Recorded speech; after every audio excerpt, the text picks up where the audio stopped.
नमस्कार। BSc IPF के इस श्रृंखला में आरबीआई के इस फाइनेंशियल स्टेबिलिटी रिपोर्ट में दो वीडियोस हो गए।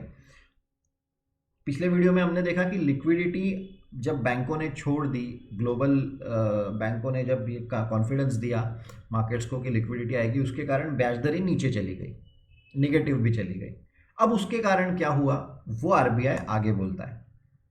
The massive infusion of central bank liquidity in the wake of pandemic has led to sharp decline in interest rates. ब्याज दरें एकदम से नीचे चली गई।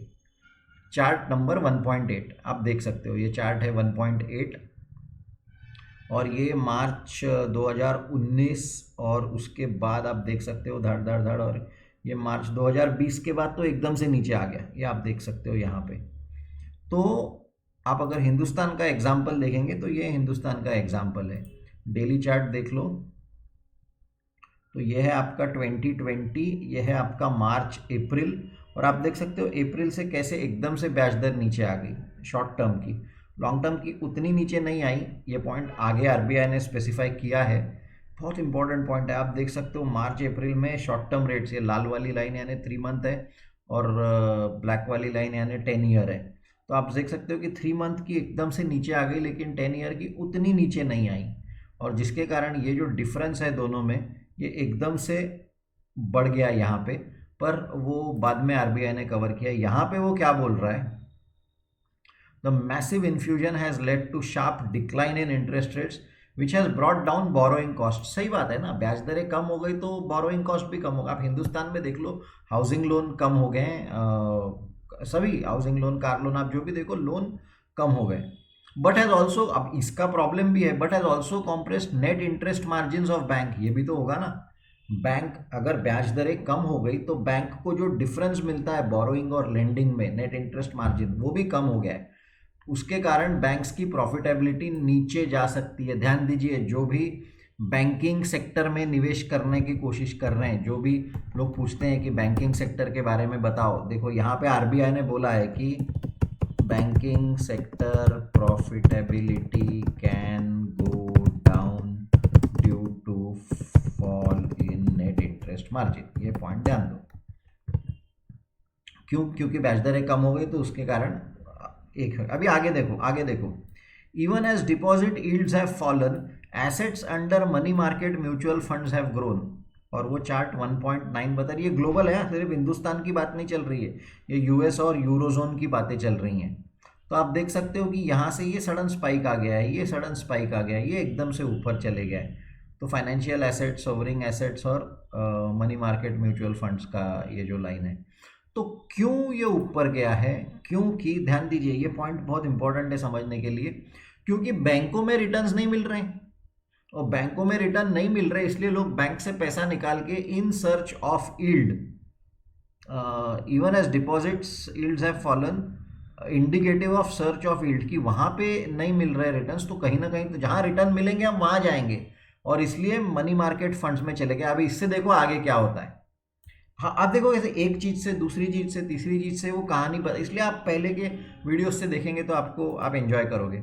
सच risk taking among institutional investors specifically in illiquid instruments to earn targeted returns may lead to build-up of financial vulnerabilities with adverse implication of financial stability। कहने का तात्पर्य, कल तक अगर मैं एक इंस्टीट्यूशन था, एक बड़ा कंपनी था, कॉरपोरेट था या बड़ा म्यूचुअल फंड, कोई भी था मैं, तो मैं मेरा रिस्क कम लेने वाला जो पैसा था, लो रिस्क वाला जो पैसा था, मुझे छोटे ही रिटर्न चाहिए तो मैं वो बैंक में डाल देता था, रिस्क भी कम रिटर्न भी कम।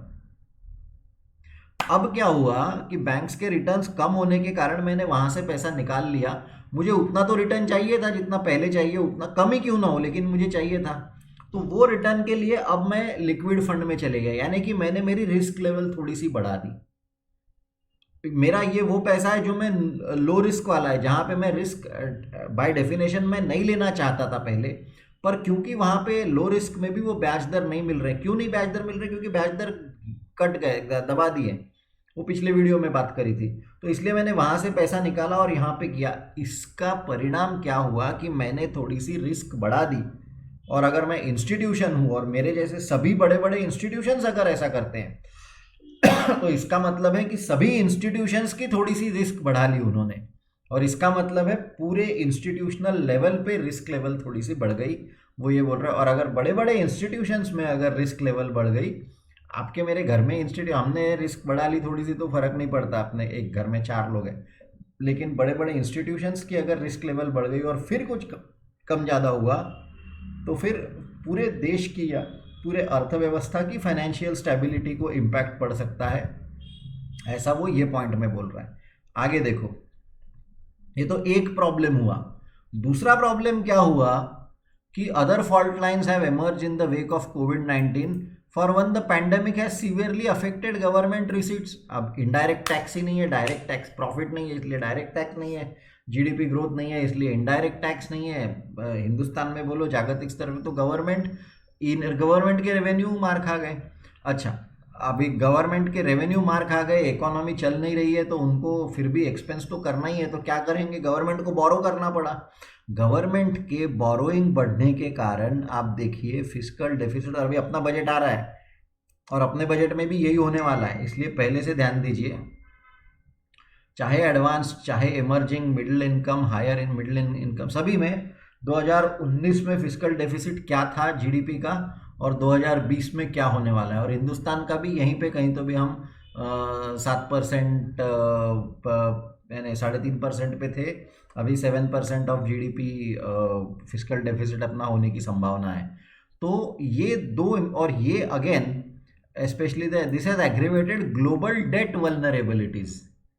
अब गवर्नमेंट्स ने तो पैसे ले लिए, सबको वो डेट ले, अभी सभी गवर्नमेंट्स का डेट पेपर है वहां पे मार्केट में, और अगर इकोनॉमिक रिकवरी नहीं हुई, अब ध्यान दीजिए, मैंने कर्जा ले लिया आपसे,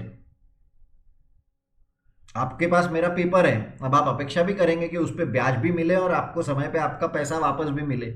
मैं वो कब कर सकूंगा, जब आपने जो दिया हुआ पैसा है उसको मैं लगाऊंगा मेरे अर्थव्यवस्था में, अर्थव्यवस्था ऊपर करूंगा, फिर उसमें से जो पैसा आएगा उसमें से मैं आपको ब्याज दूंगा, वो लोन का पेपर वापस लूंगा और वो लोन क्लोज करूंगा। ये सब सही हुआ तो, अगर नहीं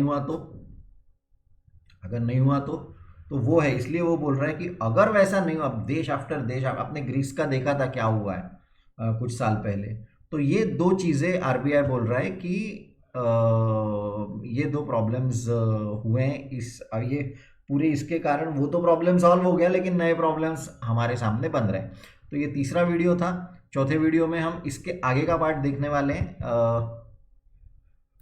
आइडिया देख लेते हैं किसके ऊपर रहने वाला है हाँ, तो लिक्विडिटी सपोर्ट कहाँ पे जाएगी, क्या जाएगी, उसके ऊपर है अगला वीडियो।